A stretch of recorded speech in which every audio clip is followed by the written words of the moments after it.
Tout ou risque, une vétofiction financée par AG2R La Mondiale et la commission paritaire de la branche vétérinaire, composée du SNVEL et des organisations syndicales de salariés représentatives, CFDT, CFECGC, CGT, FO et UNSA. Bonne écoute.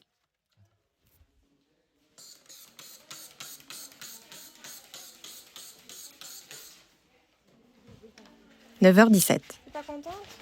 Dans la salle d'opération de la clinique des Maugers, Juliette attend. Devant elle, une jeune chatte sibérienne sur la table. Louise la maintient doucement pendant que Juliette observe le cathéter. La seringue est vide, le produit est passé, et pourtant, rien ne se passe. La chatte reste parfaitement éveillée, les yeux grands ouverts, trop éveillée. Juliette pousse un peu de NaCl. Elle est bien dans la veine, mais toujours rien. La chatte remue les pattes. Louise relève les yeux. C'est normal ? Juliette ne répond pas tout de suite. Elle regarde la seringue, puis la chatte, puis la seringue à nouveau. Dans sa tête, le protocole est clair. Les doses sont bonnes, les produits aussi. Tout devrait déjà être en train d'agir. Et pourtant, Shadow est toujours là, parfaitement réveillé. Juliette sent l'agacement monter, parce que c'est pas la première fois ce matin que quelque chose ne fonctionne pas comme prévu. Un peu plus tôt, une jeune bosseronne avait déjà réagi bizarrement à l'anesthésie. Elle n'avait pas compris pourquoi, et elle ne comprend pas beaucoup mieux maintenant. Non mais c'est un coup monté, c'est pas possible. Il se passe quoi ce matin ? Juliette repasse mentalement chaque geste, chaque étape, chaque dose. Mais le bug persiste, et ça la démange. Au pic de son impuissance, Juliette se demande bien comment elle va continuer. Et comment est-ce que je vais finir mon anesthésie maintenant ? Ce jour-là, rien ne s'est passé comme prévu. Et je vais tout vous raconter.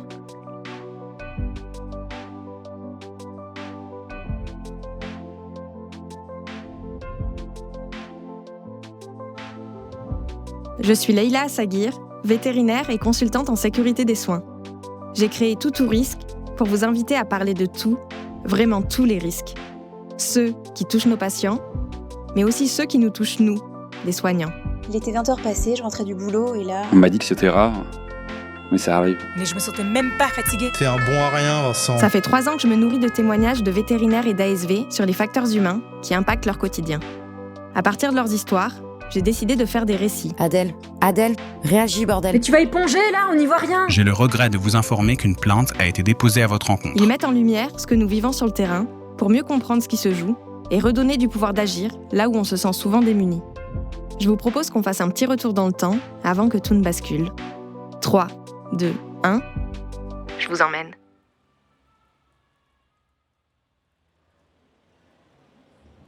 Mardi 21 février. Juliette revient de congé maternité depuis peu. Elle reprend encore ses marques. En arrivant à la clinique ce matin-là, elle est un peu ronchon. Son scooter a calé 2 fois. Elle n'y voyait rien avec ce fichu brouillard hivernal qui persiste sur la ville de Rouen. Mais elle aime bien venir à la clinique des Maugers en 2 roues. Sentir le vent fouetter sur son visage. Rien de tel pour démarrer sa journée. D'ailleurs, la reprise s'annonce tranquille. Elle n'a pas de rendez-vous avant 11h30, ce qui lui laisse 2 bonnes heures pour faire 3 chirurgies de convenance. Ça tombe bien, elle a besoin de reprendre en douceur. Elle est contente de retrouver sa clinique, ses patients, son petit chez elle, la salle d'attente aux couleurs flashy, et même la sonnerie du téléphone, tiens. Mais elle doit admettre qu'elle se sent encore un peu fatiguée. Ça fait 1 semaine qu'elle a repris. Juliette se sent suffisamment d'attaque pour reprendre son rythme professionnel, mais pas assez pour que tout soit redevenu parfaitement familier. Dans une clinique vétérinaire, rien n'est jamais figé. Et la clinique des Maugers ne fait pas exception à la règle. Pendant son absence, le logiciel a fait une mise à jour et les boutons ne sont plus au même endroit. L'alternante Alice travaille maintenant à temps plein. Lucas a réorganisé le rangement du bloc pour faire de la place pour son microscope opératoire qu'il utilise en ophtalmo. La société d'incinération avec qui il travaille n'est plus la même. Certains médicaments sont en rupture et ont été remplacés par des génériques. Et même la machine à café fait un bruit différent. Bref, faut suivre. Ça bouge, il faut s'adapter. Louise, ils sont passés où les médicaments du Men, s'il te plaît ? Placard de droite. Bah, je croyais qu'on le gardait pour les stupéfiants, celui-là. Bah non, le coffre est dans le couloir maintenant. Heureusement que Louise, l'auxiliaire vétérinaire, est là pour les petites piqûres de rappel. Juliette aime beaucoup Louise. Sa bonne humeur est contagieuse. D'ailleurs, c'est avec elle qu'elle préfère prendre les pauses, dans l'arrière-cour de l'immeuble. Elle se raconte les galères de la journée, les moments drôles, les petits potins de la clinique. Un vrai sas de décompression.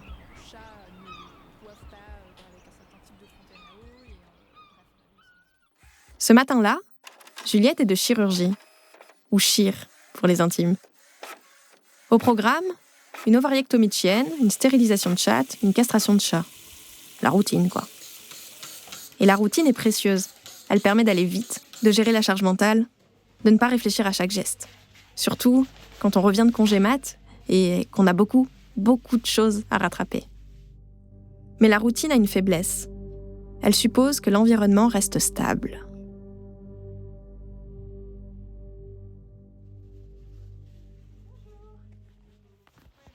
La première patiente de Juliette est une jeune chienne, une petite bosseronne au tempérament très vif. Son maître semble un peu anxieux. Il n'aime pas trop laisser Jenny chez le vétérinaire. Juliette le rassure. On va faire de notre mieux, monsieur Marin. On s'occupe d'elle en premier. Donc rentrez chez vous et on vous appelle dès qu'on a fini, d'accord ? Jean Marin acquiesce. Ça ne sert à rien qu'il continue à se ronger les sangs en salle d'attente. Il confie sa protégée à Juliette et Louise et sort calmer ses nerfs au café du coin. Jenny ne tient pas en place. Elle gesticule dans tous les sens. Ça ne va pas être une mince affaire. Juliette ne croit pas si bien dire. Impossible de lui poser un cathéter calmement. Et franchement, elle n'a pas envie de se battre. Pas ce matin. Alors, elle fait ce qui marche à tous les coups. Une petite injection dans les fesses, en intramusculaire. Dans sa tête, le protocole est clair. Médéto, Keta.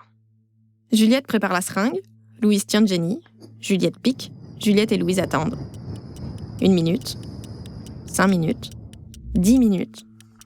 Rien. La chienne ne s'endort pas. Bien au contraire, la kétamine fait son effet. Jenny se fige, puis elle lève la tête brusquement. Elle fixe un point au plafond. Suit quelque chose d'invisible, comme si des mouches volaient au-dessus d'elle. Ses pupilles sont dilatées. Et elle titube. Les pattes qui partent dans tous les sens, sans coordination. Elle avance, puis recule, sans vraiment savoir où elle met les pieds. Au lieu de se détendre, elle est complètement dissociée. Elle sursaute au moindre bruit. Elle est là, sans être là. Attends, mais c'est trop bizarre, pourquoi elle s'endort pas ? Louise opine du chef. C'est vrai que c'est bizarre. Les Alpha 2 auraient dû faire leur effet. Et là, Jenny donne plutôt l'impression d'avoir fumé la moquette. Juliette se dit que c'est l'animal, qu'il est réfractaire, que ça arrive. Elle réinjecte. Uniquement de la médéto. Dans l'autre fesse. Mais toujours rien. L'inquiétude commence à s'installer. Qu'est-ce qu'il a, ce chien ?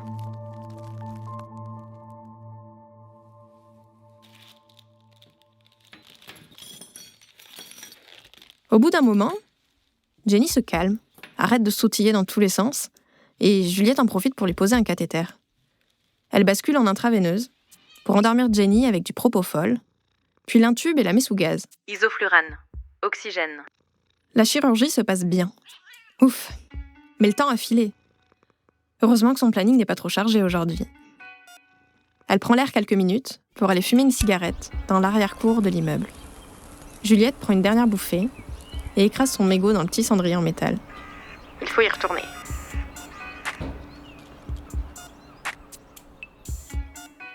Le deuxième patient est une jeune chatte sibérienne. Une jolie boule de poil argentée, le regard perçant. Shadow est toute sage. Ça change de son premier patient. Elle lui pose un cathéter vigile, puis applique le même protocole en ajustant les doses, directement en IV. Première injection. Le chat ne dort pas. Au contraire, il s'agite de plus en plus. Plus vraiment toute calme, la Shadow. Non mais c'est un coup monté, c'est pas possible. Et il se passe quoi ce matin ? Juliette vérifie le cathéter, mais il est bien mis. Elle pousse un peu de NaCl, des fois que le produit ne soit pas bien parti. Elle attend quelques secondes, mais rien ne change. Shadow reste tonique, les yeux grands ouverts, trop éveillée pour une anesthésie qui devrait déjà agir. Juliette jette un œil aux doses notées sur l'aide cognitive scotchée sur la porte du placard. Bah, c'est les bonnes doses pourtant. Elle s'arrête une seconde, Pas affolée, mais franchement déstabilisée. Elle a fait comme d'habitude, les mêmes produits aux bonnes doses. Là, ce n'est plus un animal difficile, mais 2 pour que le traitement échoue. Ce n'est plus une injection qui dysfonctionne, mais 3. 2 espèces, 2 patients, même résultat. Juliette s'arrête et se dit « Bon, prends les flacons et revérifie.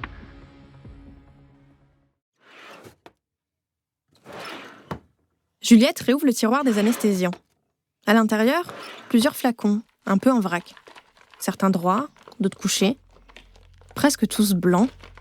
Elle prend les 2 qu'elle a utilisés et elle lit, minutieusement, pas juste la couleur, pas juste le début du nom, La molécule. et là, elle comprend. Mais c'est pas de la médéto? Le flacon qu'elle tient, c'est de l'atipamésol, le réverseur, l'antidote. Le produit pour réveiller, pas pour endormir. Le temps se fige une fraction de seconde. Juliette a injecté le mauvais produit, 2 fois. Le packaging des 2 flacons était extrêmement similaire et placé à quelques centimètres l'un de l'autre. Les 2 blancs, avec un liseré bleu. Mais depuis quand l'atipam, il est bleu? Juliette a la moutarde qui lui monte au nez. Pas de la panique, non. Plutôt cette montée sèche, brutale, quand quelque chose déraille et qu'on ne comprend pas pourquoi. Elle se tourne vers Louise, qui tient toujours Shadow en plein trip sur la table. Louise lève les yeux vers elle, le regard interrogatif, un peu décontenancée elle aussi. Juliette qui perd son calme, ça ne lui ressemble pas. Elle qui est d'habitude toute posée, parfois presque nonchalante, comme si rien ne pouvait vraiment l'atteindre. Là, sa voix claque. Non mais Louise, c'est quoi ces nouveaux produits? Non mais elle est où notre atipam orange qu'on a depuis toujours? Non mais là les 2 ils se ressemblent comme 2 gouttes d'eau, c'est une blague? Ouais, je sais, c'est lunaire. L'ancien était en rupture et puis il y avait une offre. On pensait pas qu'il serait comme ça. Hein. D'ailleurs, tu sais que Lucas s'est trompé aussi la semaine dernière? Louise souffle. Juliette se fige. Un silence. Donc ce n'est pas juste elle. D'un côté, ça la rassure. Mais d'un autre, pas vraiment. Ça l'agace encore plus. Elle regarde autour d'elle. La salle lui paraît soudain trop étroite, trop bruyante. Elle repose le regard sur Shadow. Non mais comment je finis mon anesthésie maintenant?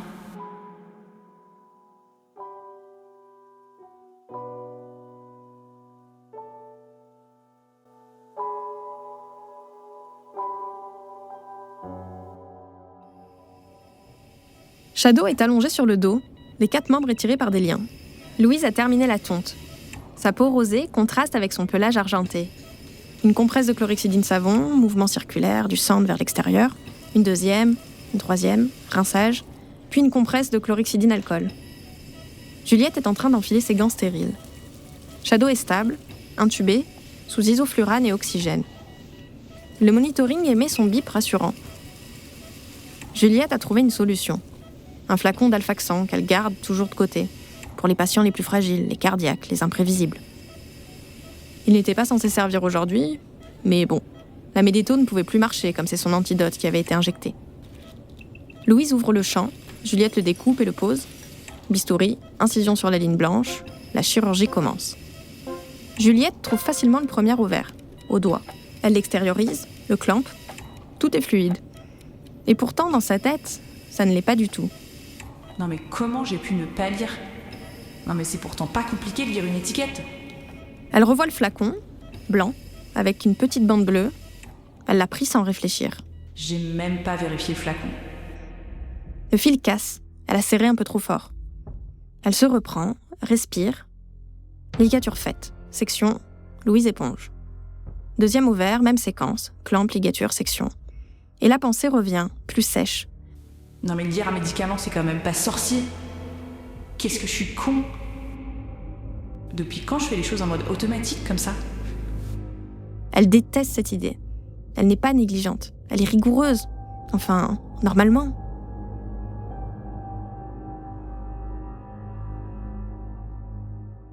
Juliette est étonnée qu'elle n'ait pas lu. Moi, beaucoup moins. En réalité, ce qui lui arrive est parfaitement décrit en psychologie cognitive. En 1979, Daniel Kahneman propose un modèle en 2 systèmes de pensée.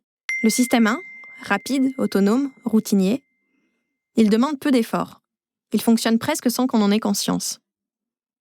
Et le système 2, lui, plus lent, analytique, volontaire. Il nécessite de l'effort. Il est plus énergivore. Tout apprentissage commence en système 2, concentré, appliqué. Puis, avec l'expérience, la tâche bascule en automatique. Lire, intuber, préparer une anesthésie. C'est bien que la plupart du temps, nous fonctionnons en système 1. Et heureusement d'ailleurs. Sinon, nous serions épuisés à la fin de la matinée. Pour Juliette, attraper un flacon de Médéto fait partie de ses gestes intégrés depuis des années. Elle ne réfléchit plus à lire. Son cerveau reconnaît une forme familière, une couleur attendue, un emplacement connu, et il valide. Ce n'est pas un manque de conscience professionnelle, c'est le fonctionnement normal d'un expert face à une tâche routinière. La plupart du temps, ce pilote automatique nous fait aller vite, gagner du temps, performer. Mais parfois, il se trompe. Et pendant qu'elle rumine, pendant qu'elle se demande comment elle a pu se tromper, ses mains, elles, continuent. Parce que cet ovario, elle la maîtrise. Elle peut penser, parler, s'agacer, tout en opérant. Elle est encore une fois en système 1, en pilote automatique.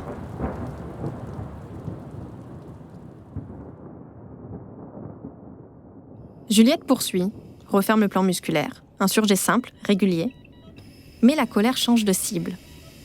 Non mais en même temps, quelle idée il a eu le labo. Tous les atipamazoles, tous laboratoires confondus, ont toujours été orange.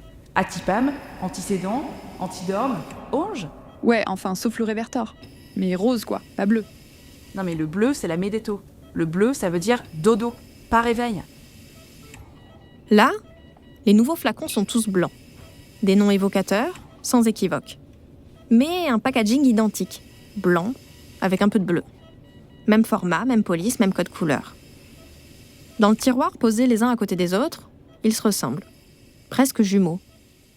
Juliette revoit la scène. Sa main qui entre dans le tiroir, qui saisit, qui reconnaît sans lire. Et forcément, dans ce décor-là, la confusion devient possible. Elle serre les dents. C'est pas juste une erreur, c'est un piège.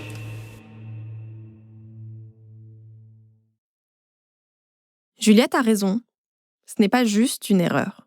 C'est un piège. Et ce type de piège est parfaitement documenté en ergonomie. Alors l'ergonomie, ou les facteurs humains, ce n'est pas juste une chaise de bureau qui diminue les douleurs lombaires. L'ergonomie au sens scientifique, c'est l'adaptation du travail à l'humain. Autrement dit, comment on conçoit des outils, des dispositifs, utilisables avec le maximum de confort, de sécurité et d'efficacité. En santé, les erreurs médicamenteuses sont très souvent liées à des confusions. Des médicaments qui se ressemblent, des noms qui sonnent pareil, des flacons de la même couleur. Ce ne sont pas des détails esthétiques, ce sont des facteurs de risque. Et donc, quand on range côte à côte deux produits qui ont le même format, la même taille et la même dominante de couleur, on crée une situation à risque. Ce n'est pas une question d'intelligence, ce n'est pas une question d'expérience, c'est une question de conception du système. Et c'est exactement ce qu'il s'est passé dans le cas de Juliette. Un changement de fournisseur, un nouveau packaging, deux produits aux effets opposés, mais visuellement presque jumeaux, rangés dans le même tiroir, sans signalement particulier. Et la preuve que ce n'est pas juste elle, un autre vétérinaire s'est déjà trompé. L'erreur n'est donc pas seulement individuelle, elle est bien systémique. Oui, Juliette était en pilote automatique. Mais ce pilote automatique évoluait dans un environnement qui favorisait la confusion.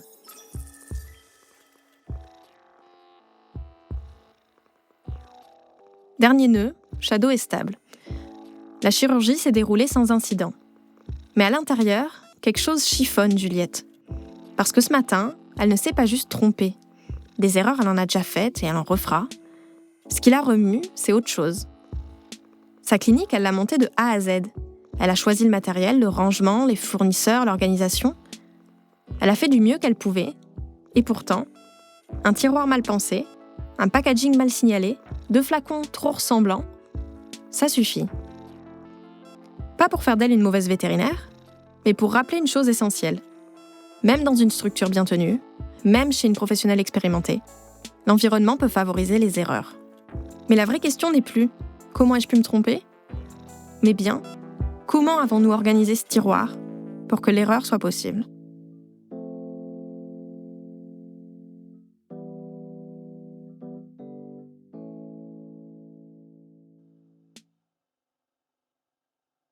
Jeudi 12 mars, 13h30. Le soleil tape doucement sur la cour. Juliette et Louise pourraient être en train d'y boire leur café. Mais à la place, elles sont au bloc, tiroir ouvert, stabilo orange à la main. Le flacon d'atipamezole est maintenant cerclé d'un large trait fluorescent. Impossible de le confondre. Elles ne recommanderont plus cette marque-là. Et surtout, elles ont changé le rangement.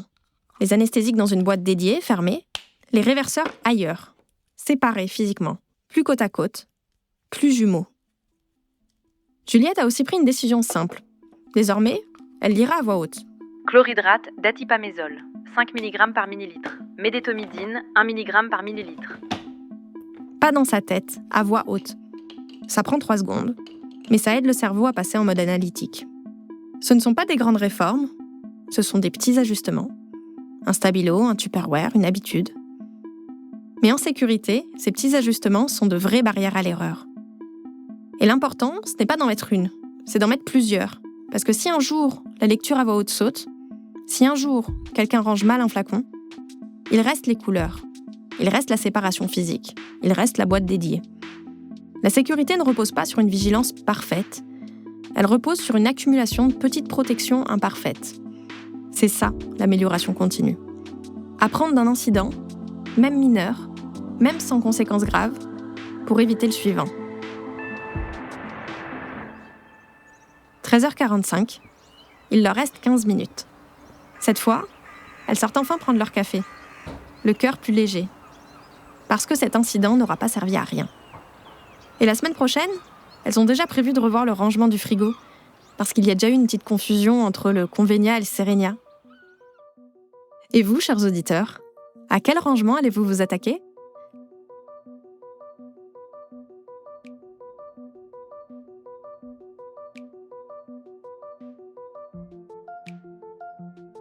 Vous venez d'écouter Tout risque, le podcast qui parle de tout, vraiment tous les risques.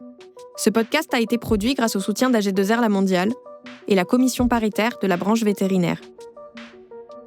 Un grand merci aux vétérinaires et ASV qui m'ont précieusement confié leurs témoignages. Ce sont eux qui ont inspiré les récits que vous venez d'écouter, que j'ai coécrits avec Alice Graine. Je les ai produits, Alice en a assuré la réalisation. Le mixage a été réalisé par Jonathan Koenig et les compositions originales sont signées Jello Verdeil. Vous l'avez compris, la sécurité des soins, c'est pas juste faire de belles sutures ou poser un diagnostic. C'est arriver à le faire bien, malgré la fatigue, malgré le stress, malgré les propriétaires mécontents, les attitudes des collègues, les interruptions de tâches. Mais j'ai une bonne nouvelle pour vous. Il existe plein de méthodes et d'outils pour se simplifier la vie et limiter les risques. Je m'appelle Leïla Assagir, vétérinaire et consultante en gestion des risques médicaux. Et je vous les livre dans le Club Tout risque, à travers des défis concrets à tester directement dans votre clinique et un espace d'échange avec moi pour obtenir des conseils personnalisés. Pour en savoir plus, n'hésitez pas à cliquer sur le lien en description. Et je vous dis à bientôt, soit dans le Club Tout risque, soit pour un nouvel épisode, disponible sur toutes vos plateformes d'écoute préférées.